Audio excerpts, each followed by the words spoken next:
अर्थी को रोका जाता है, अर्थी को ठहराया जाता है, जमीन पर रखा जाता है, अर्थी को उतारा जाता है। कभी किसी से पूछो कि अर्थी उतारने का नियम कहां से चालू हुआ, तो आपको बता देगा जो वेद व्यास जी ने शिव महापुराण की कथा लिखी, उस कथा में जो शंकर भगवान का पावन चरित्र देवराज की कथा लिखी वेद व्यास जी ने, उस देवराज के चरित्र के कारण ये बेलपत्री के वृक्ष की महत्वता कही गई कि केवल बेलपत्री के वृक्ष के नीचे देवराज बैठा था और उसके प्राण छूटे तो कैलाश धाम मिल गया। बहुत बड़ा चोर था देवराज, बहुत कपट भरा था देवराज के भीतर, बहुत गलत काम करता था देवराज, पर मरा तो शिव के धाम गया, क्योंकि उसने पुण्य नहीं करा था। उसके ऊपर बेलपत्री के वृक्ष की मात्र छाएं पड़ गई थी और उसका कल्याण हो गया। बेलपत्री के वृक्ष की मात्र छाएं।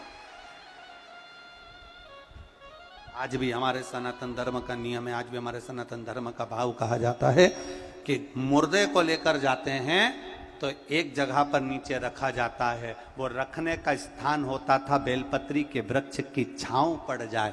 आप सबसे निवेदन है, प्रयास करना, जिंदगी में एक प्रयास जरूर करना, जीवन में एक प्रयास करने का भी अपने भीतर संकल्प बनाना कि जब कभी मौका मिल जाए, बारिश का समय चालू हो जाए और बारिश के समय पर एक बेलपत्री का पौधा, एक बेलपत्री का वृक्ष रोड के किनारे कहीं पर भी अवश्य लगाना। किसी पर अगर वृक्ष की छांव पड़ जाएगी तो उसका जीवन सार्थक हो जाएगा, उसकी जीवन की धन्यता हो। अगर रोड के किनारे नहीं लगा सकते तो कहीं ऐसी जगह लगाना जहां कोई पथिक के सिर पर बेलपत्री के वृक्ष की छांव पड़ जाए।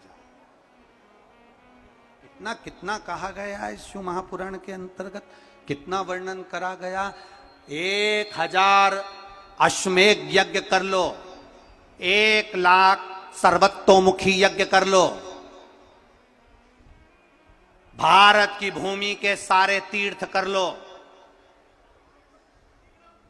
लाखों एकादशी के व्रत कर लो, और शिव महापुराण की कथा कहती है हजारों गौदान कर लो, और शालिग्राम भगवान को सोने के सिंहासन पर बिठाकर सोने का मुकुट पहनाकर दान कर लो।